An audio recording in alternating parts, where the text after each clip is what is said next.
अरिहंत सिद्ध सूरी उपाध्याय साधु सर्व अर्थ के प्रकाशी मांगलिक उपकारी है। इनको स्वरूप जान राग से भई जो भक्ति गाए को नवाए स्तुति को उचारी है। धन्य धन्य दिन थे काज सब आज भये कर जोरी बार बार वंदना हमारी है। मंगल कल्याण सुख ऐसो हम चाहत हैं। वो मेरी ऐसी दशा जैसी तुम धारी है। हो मेरी ऐसी दशा जैसी तुम धारी है। मंगलमय मंगल करण गीत राग विज्ञान नमो ताई जाते भई अरहंतादि महान। करी मंगल करी ओ महा ग्रंथ करण को काज। जाते मिले समाज सब पावे निज पद राज। पावे निज पद राज। तो जैसे आपने ज्वाइन किया दूसरा अध्याय, आपके सारे आ गए क्या कि पहले के अपने आप ही? अपने आप का भी ऑप्शन होता है, अगर ग्रुप होता है ना उसमें तो वो ऑप्शन आते हैं कि पुराने भी चाहिए या अब जो नए डालने वो कोई ऑप्शन होता है, वो स्वस्ति को आता है, वो पूछ लेती है कि कैसे करना है। ग्रुप में तो ऐसा होता है, पर्सनली भी होता है क्या वो मेरे को पता नहीं है। मोक्ष प्रकाशक में अपनी बात चल रही थी। इसको क्या है कि क्या क्या टॉपिक है, मतलब वो थोड़ा पीपीटी टाइप मार्क वो मैं ही करूंगी। अभी इसको चालू नहीं किया मैंने एक्चुअल में, अभी टाइम ही नहीं मिल रहा। अभी तो बिल्कुल भी टाइम नहीं मिल रहा। ये कॉपी वॉपी भी मैं अभी टाइम लगेगा मुझे। तो फिर अपने को माइंड में ख्याल में रहे कि इस टॉपिक में मतलब ये हेडिंग है, फिर इसमें ये पॉइंट है, क्योंकि एक हेडिंग है, उस हेडिंग में 2-3 पॉइंट है, फिर 2-3 पॉइंट मतलब 2-3 प्रश्न टाइप से हैं, फिर उसके उत्तर में भी 2-3 पॉइंट हैं। ऐसी ऐसी चीजें हैं ना, वरना फिर वो विषय वस्तु ख्याल में नहीं रहेगी। एग्जाम के पॉइंट ऑफ व्यू से तो जो हो जाएगा वो हो ही जाएगा, लेकिन ऐसे अपने को विषय वस्तु ख्याल में रहे कि इसमें क्या क्या है, तो वो उस टाइप से करेंगे। कुछ और जो कर सकते हैं कुछ संप्रभा टाइम मिलता है। पीपीटी मीन्स पीपीटी मैं भी नहीं बनाऊंगी, वो हाथ से ही पीपीटी टाइप, मतलब शॉर्ट में, मतलब क्या इनके हेडिंग में फिर कौन सी बात है क्या बात है, सब अपना अपना कर सकते हैं। उसमें क्या है, आपने दूसरे अध्याय का वैसे करके शुरू में पहले अध्याय का शॉर्ट में लिखा है, फिर दूसरे का थोड़ा डिटेल में लिख दिया मैंने उसमें। तो आप एक मतलब सैंपल एक बना के देखो, फिर हम अपने अपने हिसाब से करते हैं। वही मैं स्टार्ट करके बता दूंगी आप लोगों को, फिर देखना कैसे होगा। अपनी बात चल रही थी, आज पूछ लूं क्या या कल पूछूं? ठीक है, कल पूछूंगी। असत्य पद रचना प्रतिषेध, ये अब ये एक टॉपिक है, लेकिन ये एक टॉपिक आप देखो 2-2.5 पेज में है। तो इसमें कितने सारे पॉइंट्स आ गए कि असत्य पद रचना निषेध वाले में ही हेडिंग, ये जो 11 नंबर पेज पे है ना, और उसकी फिर किस किस तरह से कैसे ये असत्य नहीं है ये यहाँ पर बता रहे हैं। तो अपनी बात चल रही थी, देखो जैन असत्य पद क्यों नहीं है इसमें, क्योंकि जैन शास्त्रों का जो मूल प्रयोजन है, या जैन धर्म ही किसे कहेंगे, अगर एक शब्द में कहना हो कि जैन धर्म क्या है, वीतरागता, राग द्वेष का, सर्वथा कषायों का पूरा पूरा अभाव होना, यही जैन धर्म है। वीतरागता ही जैन धर्म है। तो शास्त्र भी, शास्त्रों की पहचान का चिन्ह भी क्या है? वीतरागता ही है। तो यहाँ कषायों का जहाँ पोषण अगर हो रहा है, जैन शास्त्रों का प्रयोजन तो क्या है कि राग आदि मिटाना और लौकिक कार्य घटाना। ये कुछ शब्द ऐसे ही इसी लैंग्वेज में अपने को याद होने चाहिए कि जैन शास्त्रों का प्रयोजन क्या है? राग आदि मिटाना और लौकिक कार्य घटाना। और जिन शास्त्रों में रागादिक बढ़ाने की, रागादिक के पोषण की और लौकिक कार्य बढ़ाने की जिसमें प्रेरणा दी जा रही हो, जिसमें वो बातें लिखी जा रही हो, वो शास्त्र तो वास्तव में सच्चे हो नहीं सकते। तो ये जैन, हमें पता कैसे लगेगा इसमें कुछ बात गलत मिलाई है कि नहीं मिलाई है? कि कहीं से भी आप देख लो, अगर कहीं से भी राग में धर्म बताया जा रहा है, धर्म किसका नाम है? वीतरागता धर्म है। नारों में नहीं आता, पुण्य पाप तो कर्म है और वीतरागता धर्म है। तो वास्तव में अगर किसी भी तरह से शुभ भाव में, पुण्य में धर्म अगर बताया जा रहा है, तो वास्तव में वो सच्चा, जिन धर्म का सच्चा शास्त्र नहीं है, वो असत्यार्थ पद उसमें मिला हुआ है। कोई कहे कि भाई मेरी मतलब आहार दान दो, आहार दान देने से सम्यक दर्शन हो जाएगा। भगवान की पूजा करो, पूजा करने से सम्यक दर्शन हो जाएगा। पूजा करना ही धर्म है। और तो अपन वो वाली बातें तो कर ही नहीं रहे कि चिड़ियों को, कबूतरों को दाना डालो और चींटियों को डालो, वो तो वहां तो वही धर्म चलता है। अपन तो अपनी, क्योंकि अपन तो इसमें धर्म तो मानते नहीं है। जैनों में भी बहुत से लोग ऐसे हैं, वो इसी को धर्म मानते हैं। लेकिन मेरे ख्याल से यहाँ जो अपन बैठे हैं वो तो इतना तो समझते हैं कि ये तो कुछ ऐसा धर्म नहीं है।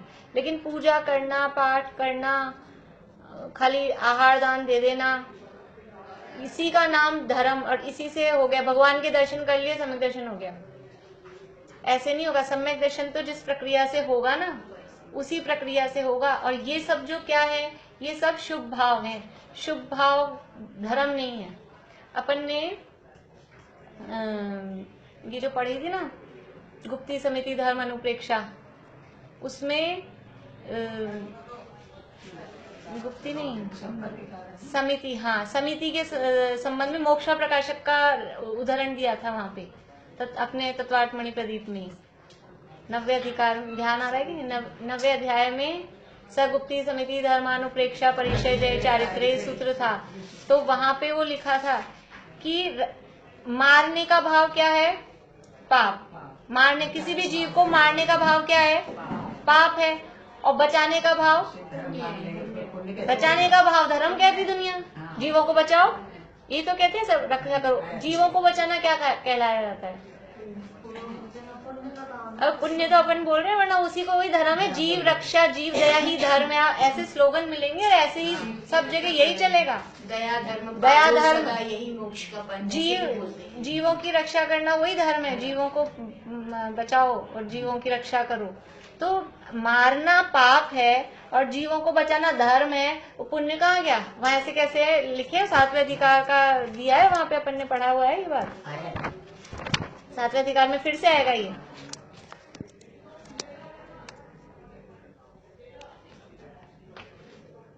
गुप्ती समिति वाली जो है ना, ये रहा, देखो पेज नंबर है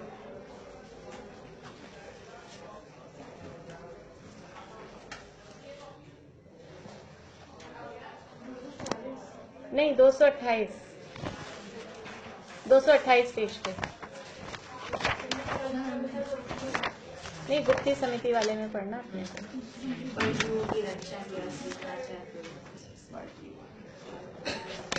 ये हेडिंग है ना, गुप्ती समिति।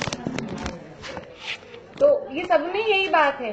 गुप्ती में भी वही बात, मुंह से अशब्द नहीं बोले, पाप का चिंतन नहीं किया, शरीर को स्थिर करके बैठ गया, समझ रहे हमारी गुप्ती है। इन क्रियाओं को ही धर्म, शुभ भाव को, शुभ क्रियाओं को ही धर्म मान रखा है। और जहां ऐसा पोषण जैन शास्त्र के नाम से जिनमें इसका पोषण है, तो समझ लेना असत्यार्थ पद मिला दिए हैं, सच्चे शास्त्र नहीं है। जहां राग को धर्म बताया जा रहा है, 16 कारण भावना धर्म है कि नहीं है? 16 कारण भावना, 16 कारण भावना कहाँ आई? अबेला अभी आप बताओ, कहाँ पर आई अपने तत्वार सूत्र में 16 कारण भावनाओं के नाम? कौन से अध्याय में है? 90 में। 16 कारण भावनाओं के नाम कौन से अध्याय में है? अध्याय का नंबर बताना है। 6ठे अध्याय में है। और 6ठे अध्याय कौन से तत्व का है? आश्रव। हाँ, आश्रव तत्व का वर्णन है 6ठे अध्याय में। और आश्रव भी वो तो वहां उसको लिख दिया, वरना तो अशुभ आश्रव का वर्णन चल रहा है। तो 16 कारण भावनाएं भी वो पुण्य है, आश्रव के कारण है, धर्म नहीं है। और जहाँ 16 कारण भावनाओं को ही धर्म बता दिया गया हो, यदि उत्कृष्ट पुण्य है वो। हाँ, सर्वोत्कृष्ट पुण्य प्रकृति है, तीर्थंकर प्रकृति उससे बंधती है। हाँ, तीर्थंकर प्रकृति भी तो कर्म है ना। हमने एक प्रश्न रखा था 8वें अध्याय के पेपर में, सम्यक तो प्रकृति पुण्य रूप है कि पाप रूप है? पुण्य पाप का नाम क्या है उसका? सम्यक। और है कैसी? सम्यक तो नाम है, सम्यक के वेश में वो है तो पाप ही। तो जहाँ ऐसा मतलब शुभ भाव में धर्म बताया गया है, खाली पुण्य को ही धर्म अगर बता दिया गया है, तो वास्तव में वो सच्चे शास्त्र नहीं है। देखो अपन ने जो लाइन पढ़ी थी समिति वाले में, पर जीवों की रक्षा के अर्थ यत्नाचार प्रवृत्ति 228 पेज पे, उसको समिति मानता है। सो हिंसा के परिणामों से तो पाप होता है, और रक्षा के परिणामों से संवर, संवर का मतलब होता है धर्म। हिंसा के परिणामों से पाप होता है और रक्षा के परिणामों से संवर कहोगे तो पुण्य बंध का कारण कौन ठहरेगा? फिर पुण्य कहाँ गया बीच में ही? बस पाप और धर्म दो ही चीज हो गई, पुण्य तो रहा ही नहीं। फिर तो कभी तो पुण्य और धर्म को एक कर देते हैं, कभी पुण्य अलग कर देते हैं। वास्तव में बिल्कुल अलग है। पुण्य और पाप दोनों है अधर्म। अगर धर्म के सामने रखा जाएगा तो दोनों क्या है? अधर्म है, पुण्य और पाप। और धर्म कुछ अलग है। ये दोनों एक समझ लो राग रूप है, एक द्वेष रूप है। पुण्य पाप को अगर अपन ऐसे लें, और धर्म क्या है? धर्म वीतराग रूप है। वीतराग भाव का नाम धर्म है, शुभ भाव का नाम धर्म नहीं है। शुभ भाव तो वास्तव में संसार का ही कारण है। जितना भी शुभ भाव होगा, देखो 5 पांडव हैं, 5 पांडव वहां शत्रुंजय पर्वत पे तपस्या कर रहे। अब सब पे उपसर्ग हुआ एक सा, कौन गए मोक्ष? क्यों गए 3? क्योंकि उनको इतना सा भी राग कुछ भी नहीं आया, वो वीतराग स्वरूप में लीन रहे। और दो कहाँ गए? सर्वार सिद्धि में गए। तो बढ़िया बात है ना, और मजे ले रहे हैं संसार के। सर्वार सिद्धि में जाना अच्छी बात है। वो 2 संसार में रह गए। कितना लंबा संसार हो गया? 33 सागर। 33 सागर तो वो फिर यहाँ आएंगे, जितनी भी होगी आयु जैसी भी होगी समझ लो, वो उतनी वो होगी। तो इसलिए वास्तव में वो शुभ भाव में अटके ना। शुभ भाव वास्तव में वो बंध का कारण है। उनको शुभ भाव आया ना, जो भी भाव आया वो शुभ भाव बंध का कारण है। और जो वीतराग भाव में रहे, वीतराग स्वरूप में लीन रहे, वो वीतरागता मुक्ति का कारण है। इसलिए जहाँ आ रहे ना वो जैसे अंदर ही ले आइए। तो वो शुभ भाव तो संकलेश रूप होगा ना उनका? नहीं, शुभ भाव संकलेश रूप नहीं है। शुभ भाव तो वो उनका विशुद्धि रूप। अगर संकलेश होता तो स्वर्ग में कैसे जाते? नहीं तो जब उनको तो ये ध्यान आया ना कि अरे वो जल रहे होंगे, पीड़ा का ये तो कहने की बात है। देखो ये तो सब कहने, ये तो प्रथमान योग की शैली है। ये अभी अपन 8वां अधिकार पढ़ेंगे ना, ये प्रथमान योग की शैली है कि उनको भाइयों का विकल्प आ गया, साधर्म्यता। ऐसा नहीं होता है, वो तो कोई विकल्प आ गया, बस उपयोग आत्मा में स्थिर नहीं रहा। असली बात ये है। अब कौन सा विकल्प आया था? वो विकल्प केवल ज्ञान गम में ही होता है। वो तो अब क्या करें, लिखें बच्चों को जैसे कहते हैं ना, जैसे किसी को बच्चे को पैर में कांटा लग जाए या चुभ जाए, लग जाए, कुछ ठोकर लग जाए और वो बहुत बदमाशी करता हो, तो अपन क्या कहेंगे? देख तू ऐसे बदमाशी करता है ना, इसलिए तेरे ठोकर लग गई, अब मत करना बदमाशी आगे से। तो हाँ ठीक, तो बस ऐसे ही बच्चों को समझाने के जैसे कह दिया, उनको ऐसा विकल्प आया है इस तरह का। ऐसे बाहुबली के संबंध में भी जो आता है ना, भरत की भूमि पे खड़ा हूँ, ये बहुत मोटे मोटे स्थूल कथन है। प्रथमान योग की शैली है मोटा कथन करने की। ऐसा नहीं। इसीलिए 4 अनुयोगों की शैली को भी समझना बहुत जरूरी है। नहीं यही समझ के बैठे रहते हैं, ऐसा ही समझ के ऐसे ही मान के बैठे रहते हैं, ऐसा है, ऐसा है। मतलब इसलिए जिन्नागम का जैसे बोलते हैं अधूरा ज्ञान सदा नुकसान, थोड़ा सा पढ़ा और बस कि हमको तो बहुत आ गया, ऐसा नहीं है। गहराई से सब चीजों का अध्ययन, और उसके लिए वास्तव में अपनी बालबोध पाठमालाएं और मोक्षाण प्रकाशक का अध्ययन बहुत जरूरी है। अपनी सारी मान्यताओं को, मतलब सारे क्या बोलते हैं, खिड़की दरवाजे खोल जाएं जिससे, ये बहुत जरूरी है मोक्षाण प्रकाशक। इसमें एक एक चीज, क्योंकि ये इसमें हुआ ही अभी तक तो यही है, जहां तक ये आया है ना, वहां तक तो खाली मिथ्या मान्यताओं को ही दूर बताया है। सम्यक तो चालू ही हुआ था, सम्यक तो हो ही नहीं पाया है, ऐसा है। जय जी। ये कुछ पूछना चाहते हैं अपन? 2 मिनट बीच में ब्रेक लेते हैं। आप आगे आ रहे हैं? इधर ही बैठा सुनती हूँ ना, सबका नाम बोलते रहते हैं, आशा आंटी और ये, तो मैं सबके नाम याद हो रहे हैं मुझे। वो वहाँ चैताले वाले। नहीं, इसमें भी मोक्षवाण प्रकाशक में भी जुड़ी है। अच्छा, इसमें भी हूँ, हाँ। ठीक है। चल। बहुत अच्छा धर्म लाभ मिल रहा है हम लोगों को, वहाँ बैठे बैठे हम लोग इतना कुछ सीख रहे हैं। गोदा जी की अच्छा क्लास है। में भी इन लोगों ने अपना ग्रुप बनाया। अच्छा है, आजकल तो ये साधन अच्छे हो गए ना। बहुत अच्छा साधन हो गया है। ये ऐसे साधन हम अच्छे हो क्लासरूम में ही गए। बैठे हुए, आप जो क्वेश्चन पूछते हैं ना, तो हम लोग भी आंसर देने की कोशिश करते हैं, हाँ, इसका ये आंसर। ठीक, जय। देखिए,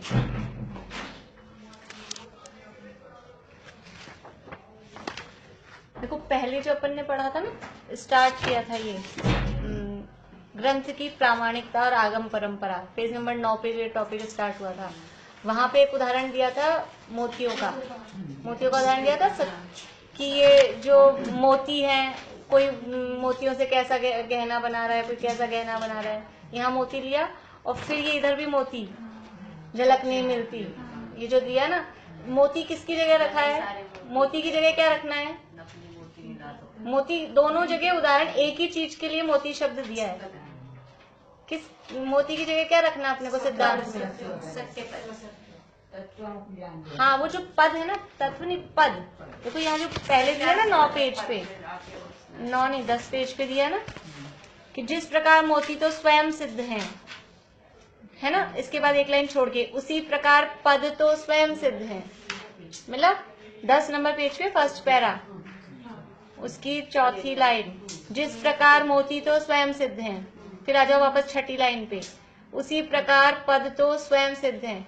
ये ऐसा मोक्षाण प्रकाशक में आप हर जगह, मतलब अगर अपन इसके ऐसा भी देखें ना, इनका टोडरमल जी की वो ऐसे कि ऐसे एज इट इज, ऊपर लिखा है मोती स्वयं सिद्ध है, नीचे लिखा है पद स्वयं सिद्ध है। एक लाइन मिलाओ आप तो ऐसे मिलेगी। ये तो मेरे को तो ये बताना है, मोती पद के लिए दिया है उन्होंने। पद जो है ना, वो मोतियों के समान है, वैल्यूएबल, मतलब जैसे मोतियों को कहा है ना।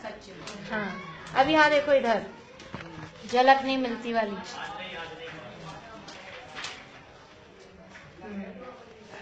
उसी प्रकार, हाँ 12 नंबर पेज पे वो समाधान वाले में चौथी लाइन, उसी प्रकार कोई सत्यार्थ पदों के समूह, ऊपर तो लिखा है कोई सच्चे मोतियों के गहने में झूठे मोती मिला दे, मोती मतलब पद, तो उसी प्रकार कोई सत्यार्थ पदों के समूह रूप, वो भी पद। तो ये मोती शब्द जो दिया है ना पदों के लिए, ये जो पद है सत्यार्थ पद, जिनका कुछ वास्तविक अर्थ निकल रहा है, ऐसे पद वो मोती के समान है, ऐसा यहाँ पर बताया। चलो अब अपना 13 नंबर पेज पे चल रहा है। कल प्रश्न किया था यहाँ कि कोई, देखो वहाँ बताया, पूछा कि आप असत्यार्थ पद इसमें नहीं है, कैसे पता लगेगा? क्या सत्यार्थ पद तीव्र कषाय की वजह से कोई काम ऐसा कर सकता है? तो जैनों में तो ऐसी तीव्र कषाय होती नहीं है, और अगर कोई मिला दे तो उसकी परंपरा चलती नहीं है, क्योंकि उनकी झलक क्या है? या जैन शास्त्रों की झलक, वीतरागता। जैन शास्त्रों की झलक का मतलब वो वीतरागता है, वो वीतरागता मिलती नहीं है। हर किसी शास्त्र में जहाँ कहीं राग का पोषण होगा वो पता लग जाएगा। वो अलग ही, जो नकली होते हैं ना वो ज्यादा चमकते हैं, अलग ही दिख जाते हैं, या तो नहीं चमकते हैं या ज्यादा चमकते हैं, तो अलग ही दिख जाता है। किसी भी चीज में आप देख लो, कोई मेकअप ज्यादा लगाए तो वो अलग से दिखता है, ये ओरिजिनल थोड़ा नहीं है, ज्यादा पाउडर लगा क्या है, पता लग जाता है। देखो अपने को कोई कितना ही अलग से सफेद गोरा होने की सोचे, लेकिन वो दिखता है। ऐसे ही कोई अलग से अपना कुछ बनाने की, लिखने की सोचे, लेकिन वो झलक नहीं मिलती, वो मैचिंग मिलती नहीं है। वीतरागता जहाँ मिले वही वास्तव में मैचिंग मिलती है।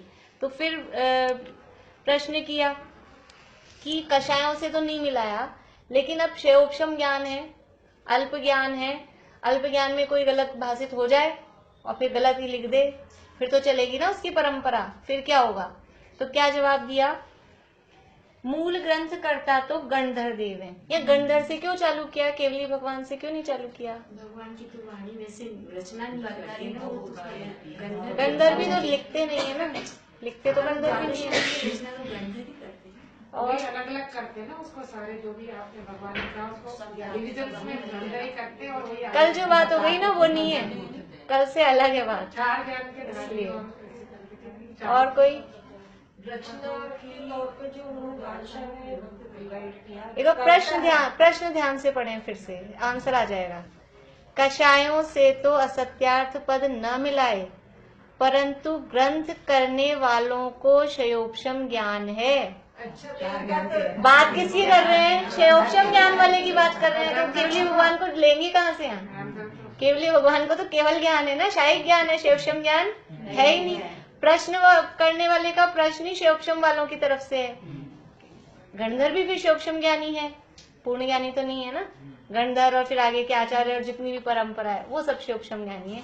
तो वो प्रश्न में ही क्षयोपशम ज्ञान पूछा है, तो वो केवल ज्ञानी को लेंगे कैसे? इसलिए केवल ज्ञानी से स्टार्ट नहीं किया, गणधर से स्टार्ट किया। प्रश्न समझ में आया? मैंने पूछा क्या था? स्वयं प्रभा, तुम्हारा चेहरा ऐसा लग रहा है कि समझ में पड़ रहा आगे पीछे का। चलो, प्रश्न समझ में आ गया? तुम अब उत्तर क्या दिया कि मूल ग्रंथ करता तो गणधर देव हैं, वे स्वयं चार ज्ञान के धारक हैं और साक्षात केवली का दिव्य ध्वनि उपदेश सुनते हैं। उसके अतिशय से सत्यार्थ ही भाषित होता है और उसी के अनुसार ग्रंथ बनाते हैं। इसलिए उन ग्रंथों में तो असत्यार्थ पद कैसे गूंथे जाएं। जैसे पहला नंबर किसका कि गणधर देव लिखते हैं, तो वो खुद चार ज्ञान के धारी हैं, भगवान के संरक्षण में दिन भर 24 घंटा बैठ के वहां सुनते हैं, इसलिए उनसे कोई गलती हो जाए ऐसा तो पॉसिबिलिटी लगती नहीं है। अब दूसरा कि अन्य आचार्य अधिक बनाते हैं, तो अन्य आचार्य अधिक बनाते हैं वे भी यथायोग्य सम्यक ज्ञान के धारक हैं, और वो जो बना रहे हैं वो मूल ग्रंथों की परंपरा से बना रहे हैं, अपने मन से नहीं लिखते कुछ भी। जहां कहीं भी उनको नहीं होता है ना तो वो लिख देते हैं। धवला में कई जगह ऐसे लिखा है कि एक प्रमाण ये मिलता है, जैसे कि जीवों के कुल 197 करोड़ 199 लाख करोड़ कुल और 197 लाख करोड़ कुल, ऐसे दो मिलती है। कौन सी संख्या सही है? संख्या तो एक ही सही होगी, लेकिन दोनों संख्याएं प्रामाणिक आचार्यों की लिखी हुई है। तो वीरसेन स्वामी क्या लिखते हैं कि ये इस जगह ये मिलता है, इस जगह ये मिलता है, और कोई पूछे कौन सा सही है कि इसमें हम कुछ नहीं कहते हैं, वो केवल ज्ञानी भगवान जाने, क्योंकि दोनों प्रामाणिक आचरण की लिखी हुई है। अब वो ये तो मतभेद क्यों हो जाता है?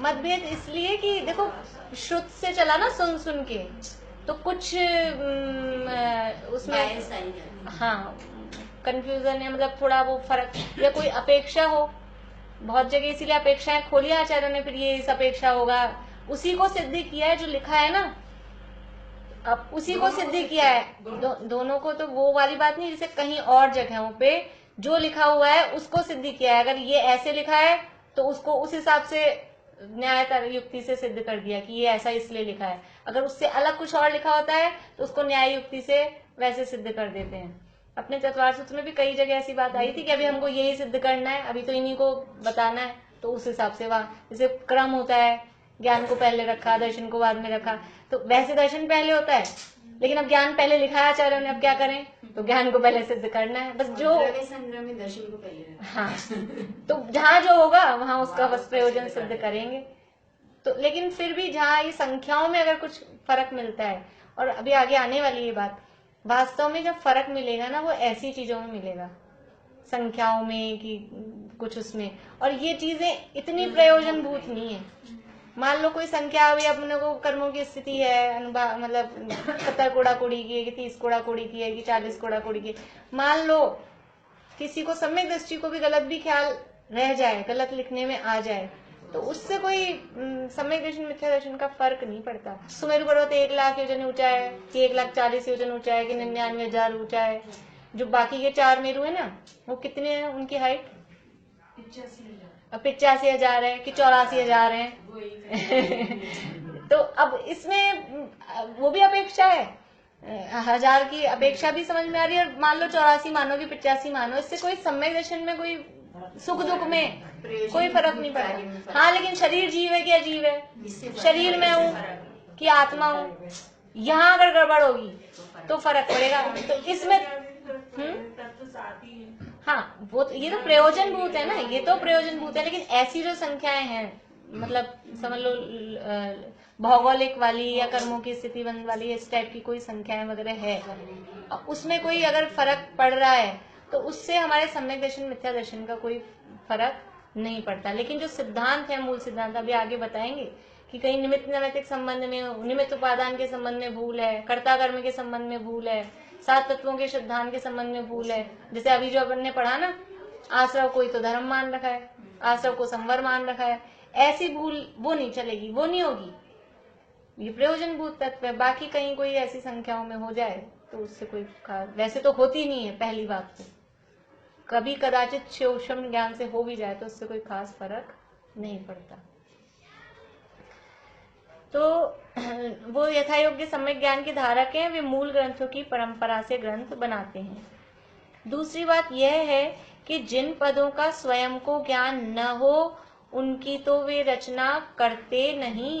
वे खुद को पूरा ज्ञान नहीं है, वो कैसे लिखेंगे, कैसे करेंगे जब तक खुद का कंसेप्ट क्लियर नहीं हो। जैसे अभी मैंने उनको कहा ना, जितना अपने को बताना है, पढ़ाना है, दिखाना है, जो भी चीज है, उससे बहुत ज्यादा अध्ययन हो तो वो उतना अपन बता पाते हैं। क्योंकि एक नियम होता है, जितना केवल ज्ञान में जाना जा रहा है ना, जितना उतना दिव्य ध्वनि में पूरा नहीं आता, उसके अनंत विभाग आता है। दिव्य ध्वनि में पूरा का पूरा केवल ज्ञान उतर के नहीं आ जाता है। दिव्य ध्वनि में, वाणी में इतना कम आता है, और जितना दिव्य ध्वनि में आया है उसका अनंतवा भाग गणधर भगवान झेल पाते हैं, और जितना उन्होंने झेला है उसका इतना अनंतवा भाग वो मतलब बता द्वादशांग में विभाजित कर पाते हैं, फिर भी इतना है। इसलिए अपन को भी जितना आता है, जितना कंसेप्ट क्लियर होता है, उतना बोलने में पूरा नहीं आता है। जो अपन फील करते हैं वो अपन कह नहीं सकते फीलिंग को। कोई भी चीज खाओ, रसगुल्ला कैसा होता है बताओ, कैसा लगा?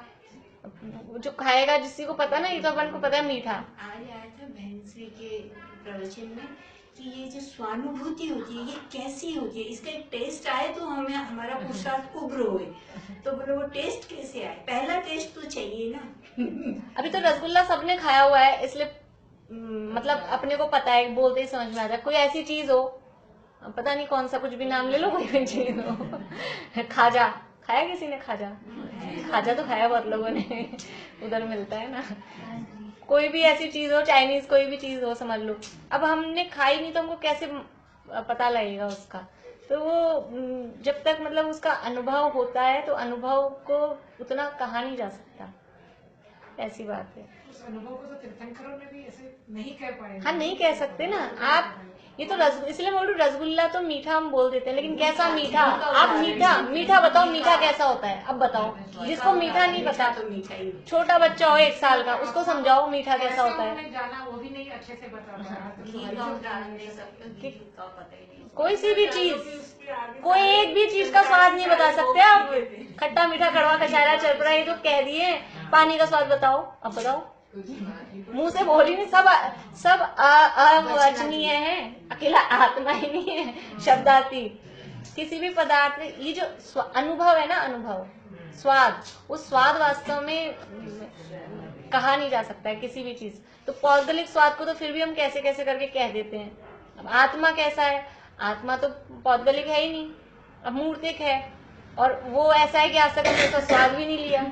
अब जो चीज अमूर्तिक है, खट्टा मीठा कड़वा कचाला चरपरा, उसमें है नहीं रस, और आज तक अपन ने उसका स्वाद लिया नहीं है। अब कैसे बताएं कैसा है? जो चीज आपने आज तक खाई नहीं, फिर कैसे बताएंगे वो कैसी होती है?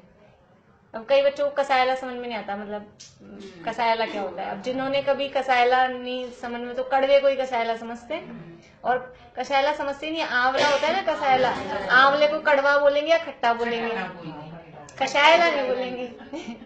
तो वो पता ही नहीं है, स्वाद तो कैसे कहें। इसलिए प्रथम तो ऐसी सावधानी में असत्यार्थ पद गूंथे जाते नहीं। पहले तो इतनी सावधानी रखते हैं कि कुछ गलत बात लिखने वाला, मतलब इतने बहुत जिम्मेदारी होती है लिखने की, ऐसे तो ना कुछ भी टायर लिख दिया, तो पहले ही वो इतना सावधान रहता है, तो पहले ही असत्यार्थ पद लिखे नहीं जाएंगे।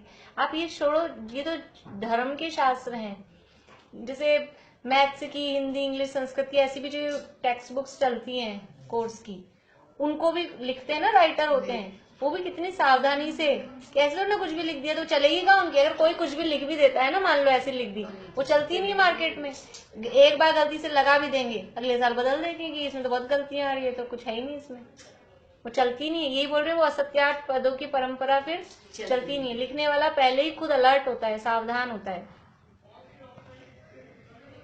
इसलिए प्रथम तो ऐसी सावधानी में असत्यार्थ पद गूंथे जाते नहीं, और कदाचित स्वयं को पूर्व ग्रंथों के पदों का अर्थ अन्यथा ही भासित हो तथा अपनी प्रमाणता में भी उसी प्रकार आ जाए, तो उसका कुछ सारा मतलब उसका कुछ वश नहीं है। हाँ, परंतु ऐसा किसी को ही भासित होता है, सभी को तो नहीं। और ये जो कोई गलती ऐसी हुआ भी है ना, तो सबको नहीं होता है, कोई एक आध बहुत कम परसेंटेज निकालो तो बहुत रेयर होता है ऐसा। इसलिए जिन्हें सत्यार्थ भासित हुआ हो, वे उसका निषेध करके परंपरा चलने नहीं देते। और ये हो सकता है जैसे कोई जीव पे जोर देता है, कोई अजीव पे जोर देता है, मतलब दोनों अलग अलग है। मतलब जैसे पुद्गल पे जोर दिया किसी ने, मतलब पाप पे जोर दिया, पुण्य पे ऐसे दे दिया, धर्म पे नहीं, और पाप पुण्य पे, पुण्य को हमें बताते रहे, पुण्य पे चलते रहे।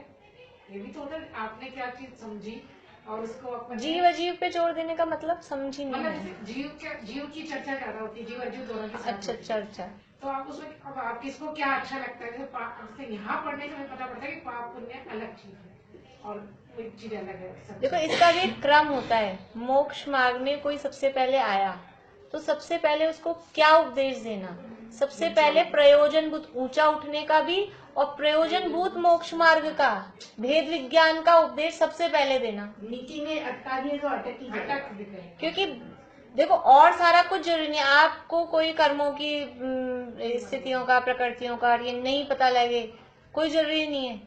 वो थे ना अपने शिवभूति मुनिराज, लेकिन देह से भिन्न आत्मा का ज्ञान, आत्मा और शरीर ये दोनों भिन्न भिन्न है, ये दोनों अलग अलग हैं। ये नहीं होगा और सारे कर्मों को और सारी स्थितियों को और सारे अनुभव को और सब जान लो, ज्ञान बढ़ा लो इसका। तो क्या होगा आत्मा का अनुभव। तभी तो वो द्रव्यलिंगी मुनि 11 अंग 9 पूर्व का पाठी हो जाए, लेकिन आत्मा का अनुभव नहीं होता। बस वही तो है। वो आत्मा का अनुभव ही तो है। एक को जान ले तो सबको जानना होता है, और सबको जाने और एक को नहीं जाने, अपने को नहीं। वो गिनती वाला आता है ना, सबको गिन लिया, नदी में से पार हुए 10 दोस्त थे और गिनती गिनने लगे, अपन गिन ले आए तो 10 पूरे आए। कैसे। अब वो जो गिने वो खुद को तो गिने ही नहीं, तो अपने को गिना ही नहीं, अपने को भूल भूल के परेशान हो रहे हैं। तो वास्तव में जो एक को जानता है उसको लोकालोक ज्ञान में झलकते हैं, सब दिखता है उसको। और जो सबको जानने जाता है तो सबको भी नहीं जान पाता और खुद को भी नहीं जान पाता। हम लोग बस बाहर जानने में उलझे हुए हैं। ये जान ले जानने का ही तो है सारा। इतने सारे टीवी चैनल, सब जानने, इतने सारे न्यूज चैनल ये क्यों चल रहा है, व्हाट्सएप, फेसबुक और पता नहीं, मेरे को तो टेलीग्राम ही नया लगा था, इंस्टाग्राम और होता है और मालूम नहीं कौन कौन से ग्राम होते होंगे। क्या क्या चलता है पता नहीं। ये क्या है, ये सब जानने के लिए इसको जान। और फिर क्या होता है, एक बार वो खोलो फिर उसका स्टेटस देखते हैं, फिर जान ले इसने आज कौन सी फोटो डाली है उसका वो देखते हैं। और क्या क्या, एक बार ये हाथ में लग जाए ना, आधा घंटा तो यूं ही पूरा 1 मिनट। लेकिन इन सबको जानने से तो संसार ही बढ़ रहा है, संसार बढ़ रहा है और क्या हो रहा है। और आत्मा को जानने का वाले का संसार सीमित होता है। तो इसलिए बाहर के मतलब ये जो आप पूछ रहे हो ना भी कोई उस पे जोर देते हैं, कोई उस पे जोर देते हैं, जोर की बात नहीं है, प्रयोजन भूत पहले भेद विज्ञान की बात है। भेद विज्ञान की बात समझ में आ जाए, उसके बाद में अगर आपका उपयोग नहीं लग रहा है, क्योंकि उपयोग तो भूमिका के अनुसार आत्मा में लगेगा।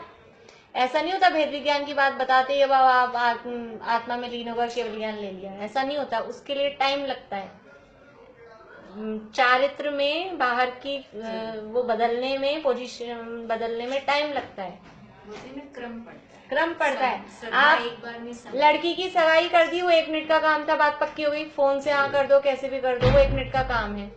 लेकिन अब शादी होने में उसमें टाइम लगेगा, पूरा उसके प्रोसेस होगा, पूरी प्रक्रियाएं होंगी, सब कुछ होगा, बाहर की व्यवस्थाएं जो भी होगी उसमें पूरा टाइम लगेगा। तो ऐसे ही ये श्रद्धा बदलना ये एक समय का काम है, मिथ्या दर्शन से सम्यक दर्शन हो गया। लेकिन अब वो आगे का जो प्रोसेस है उसमें टाइम लगता है, तो उसमें टाइम लगने में अब आपका उपयोग तो आत्मा में लग नहीं रहा कंटिन्यू, फिर क्या करें, उपयोग अशुभ में जाएगा।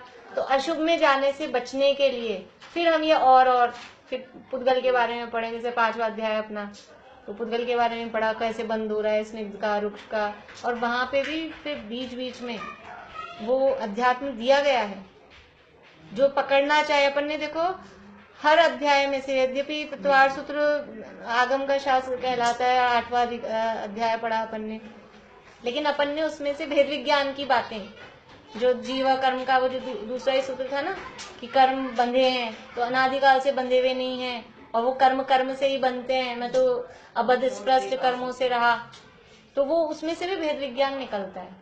तो ये और चीजें तो फिर अपने उपयोग को अशुभ में जाने से रोकने के लिए, मूल प्रयोजन तो यही है, जीव जुदा पुद्गल जुदा, यही तत्व को साथ, और बाकी जो कुछ और है यही कोई। अब हमारे पास समय है, बुद्धि है, नहीं तो इधर उधर जाएगी, इंस्टाग्राम में जाएगी, टेलीग्राम में जाएगी। जो भी क्लास हो या प्रवचन विकलांगता का बहुत ज्यादा अच्छा होता है, बहुत अच्छा होता है। दूसरे प्रवचन सुनते हम पुण्य में ही अटक जाते हैं, आगे से आगे बढ़ नहीं पाते। इसीलिए तो ये कसौटी बता रहे हैं यहाँ कि हमें को ये कसौटी दे रहे हैं कि अगर जहाँ पुण्य ही पुण्य, बस शुभ भाव की चर्चा हो रही है, तो पुण्य ही पुण्य। कोई ये कहने वाले गुरुदेव हुए कि वास्तव में ये पुण्य भी है, और पुण्य, हाँ, और पुण्य भी संसार में फंसाने वाला है, वरना सब जगह पुण्य करो बस उसी में अटकाए रखते हैं। कौन है, मतलब जहाँ जाओ ना, आ जाओ मेरे भगत बन जाओ, मेरी पूजा पाठ करो, यही चलता है। कोई भी ये नहीं कहता है कि तुम स्वयं भगवान हो।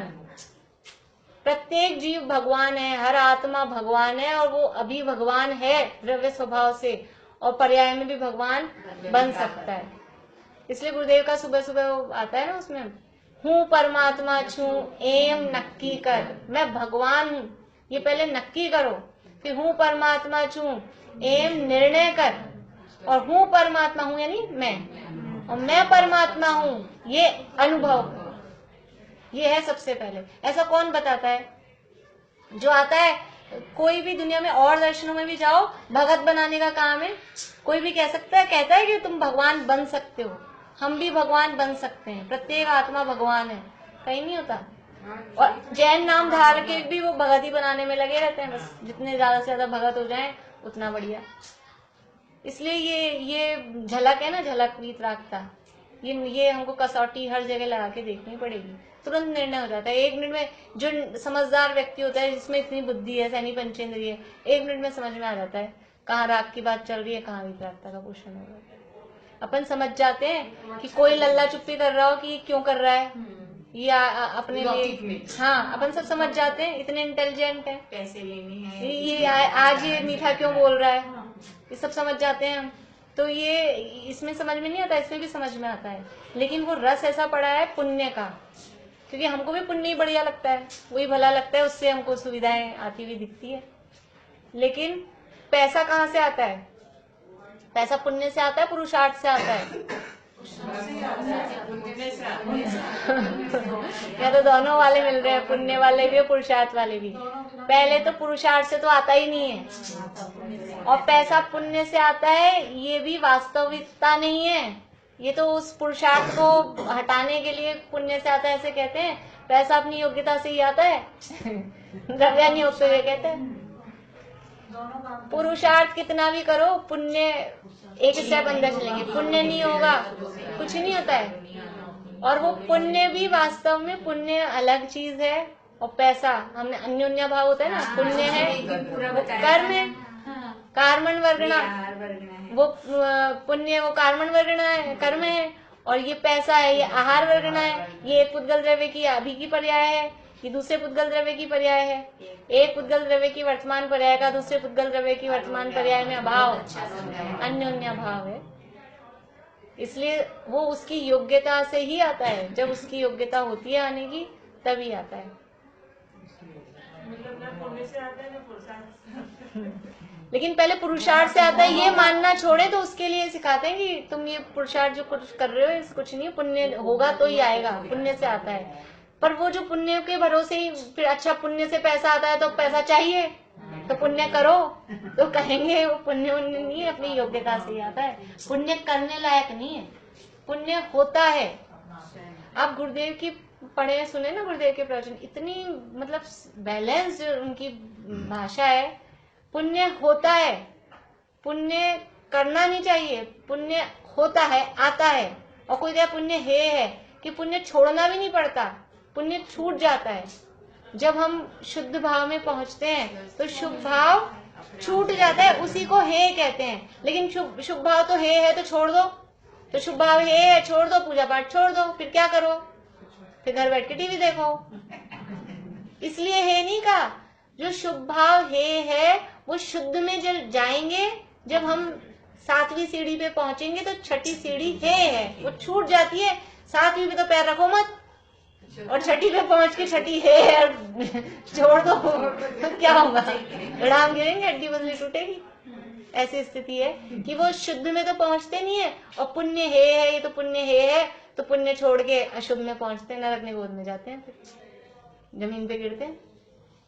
इसलिए पुण्य करने योग्य भी नहीं है, लेकिन पुण्य होता है। मोक्ष मार्ग में पुण्य आता है, होता है, लेकिन पुण्य होता भी है और पुण्य अपनी समय पाकर छूट भी जाता है।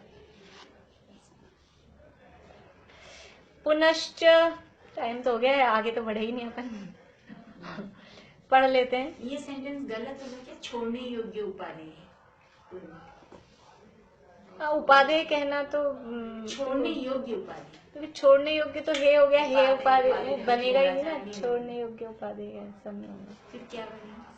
तो पुण्य तो हे है, हे का मतलब क्या है कि छूट जाता है, चला के नहीं छोड़ना है। जब आगे बढ़ते हैं तो पीछे की चीज अपने आप छूट जाती है। पुनश्च इतना जानना कि जिनको अन्यथा जानने से जीव का बुरा हो, ऐसे देव गुरु धर्मादिक तथा जीव अजीवादिक तत्वों को तो श्रद्धानी जैनी अन्यथा जानते ही नहीं। ये बात अभी अपन ने कर ली ना कि जिनको अन्यथा जानने से जीव का बुरा हो। सबसे इम्पोर्टेंट क्या है?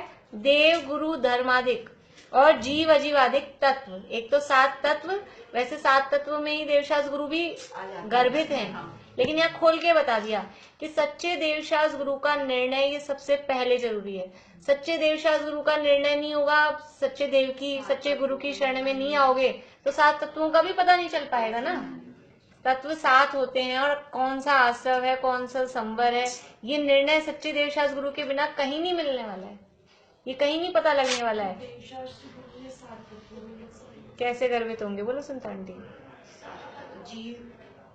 जीव अजीव 7 तत्व है ना। कौन से 7 तत्व? आश्रव, पुद्गल नहीं। आश्रव, बंध, संवर, निद्रा, मोक्ष। इनको देव शास्त्र गुरु में गर्भित करना है। तो जीव को जीव क्या है? जीव अजीव तो देखो द्रव्य रूप है, इनको नहीं करना है। आश्रव, बंध, संवर, निद्रा, मोक्ष, इसमें गर्भित होंगे। बोलो संप्रभा। मोक्ष तो है। देवशास्त्र आश्रव, बंध, संवर, निद्रा, मोक्ष। मोक्ष तो इसमें फिर उनको भी लेना पड़ेगा खुदेव शास्त्र गुरु। हाँ, ऐसे नहीं, बस वो ऐसे होंगे। देखो मोक्ष तत्व है, मोक्ष में हो गए देव, अनंत और सिद्ध, और संवर्ण निद्रा में हो गए गुरु गुरु गुरु हो गए संवर्ण निद्रा में। अब वो आश्रम बंध के अभाव पूर्वक ही संवर्ण निद्रा होता है, इसलिए वो आश्रम बंध भी इस हिसाब से उसमें गर्भित हो गए। और देव की और गुरु की वाणी ही शास्त्र है, इसलिए वो देव शास्त्र गुरु को इस तरह से गर्भित करते हैं, पूरे एग्जैक्ट वैसे नहीं होते। तो देवशास्त्र गुरु का निर्णय, सच्चे देवशास्त्र गुरु का निर्णय ये सबसे प्रयोजनभूत है। देवशास्त्र गुरु का निर्णय और आश्रव, वो आश्रव के अभाव पूर्वक ही संवर होता है ना, इसलिए आश्रव भी गर्भित है। जैसे अपन वो लेते हैं ना तत्व साथ ही के होते हैं, तो इनको जानना जरूरी है, आश्रव को संवर को जानने के लिए आश्रव को जानना जरूरी है, उसी हिसाब से वैसे लेना। तो जिनको अन्यथा जानने से जीव का बुरा हो, जिनको मतलब इनके संबंध में अगर गलत आपने जान लिया, विपरीत जान लिया, अन्यथा जान लिया, तो क्या होगा, हमारा बुरा होगा। और बुरा हमको ऐसा लगता है बुरा होगा, ठीक है कुछ नुकसान हो जाएगा 100-200 रुपए का, कैसा बुरा होगा, भव भवांतर में बुरा होता है, भव भव में। तो जिनको अन्यथा जानने से जीव का बुरा हो, ऐसे देव गुरु धर्मादिक तथा जीव अजीवादिक तत्वों को तो श्रद्धानी जैनी अन्यथा जानते ही नहीं। श्रद्धानी जैनी का क्या अर्थ, सम्यक दृष्टि। श्रद्धानी मतलब सच्चे श्रद्धानी, सच्चे श्रद्धानी मतलब सम्यक दृष्टि। तो देवशास्त्र गुरु और सात तत्व के संबंध में तो जो सम्यक दृष्टि है उनका कभी अन्यथापना होता ही नहीं है। अगर वो अन्यथा हो जाएंगे तो सम्यक दृष्टि ही नहीं रहेगी, क्योंकि इसी का नाम तो सम्यक दर्शन है। सच्चे देवशास्त्र गुरु की यथार्थ श्रद्धा, सात तत्व की यथार्थ श्रद्धा, इनका तो जैन शास्त्रों में प्रसिद्ध कथन है। अब इनके जो वर्णन है वो तो जैन शास्त्रों में प्रसिद्ध है ना, वो तो परंपरा से चलता हुआ आ ही रहा है, और उनको तो अन्यथा जानते नहीं, और वो वर्णन भी सारा मिलता है। और जिनको भ्रम से अन्यथा जानने पर भी जिन आज्ञा मानने से जीव का बुरा न हो, ऐसे कोई सूक्ष्म अर्थ हैं, उनमें से किसी को कोई अन्यथा प्रमाणता में लाए तो भी उसका विशेष दोष नहीं है। जिनको भ्रम से, गलती से, शोक्षम की हीनता से अगर किसी चीज को गलत जान भी लिया तो उससे हमारा बुरा नहीं होगा। कि कर्मों की उत्कर्ष स्थिति कितनी है, चारित्र मोहनीय कर्म की उत्कर्ष स्थिति कितनी है, अब 40 कोड़ा कोड़ी है, अब आप मान लो 70 मान लो, आप 30 मान लो, तो इसका मतलब ये नहीं कि गलत मान लें, ये तो हमको मिलते हैं, मतलब उदाहरण के लिए दे रहे हैं। तो कोई अगर उसमें थोड़ा ऊपर नीचे हो भी जाए तो उससे कोई ऐसा बुरा होने वाला नहीं है। लेकिन देव कौन होते हैं, सच्चे देव कौन होते हैं, सच्चे शास्त्र कौन से होते हैं, सच्चे गुरु कौन होते हैं, अभी आगे और इसमें बात करेंगे अपन। अभी तो पढ़ लिया अपन ने कि काल का हिसाब लगा लें, अभी तो पंचम काल चल रहा है, थोड़ा सा कॉम्प्रोमाइज कर लें गुरु के स्वरूप में, देव के स्वरूप में, यही तो हो रहा है। नहीं होगा तो ऐसा नहीं चलेगा, वो किसी भी तरह का कॉम्प्रोमाइज उसमें नहीं चलेगा।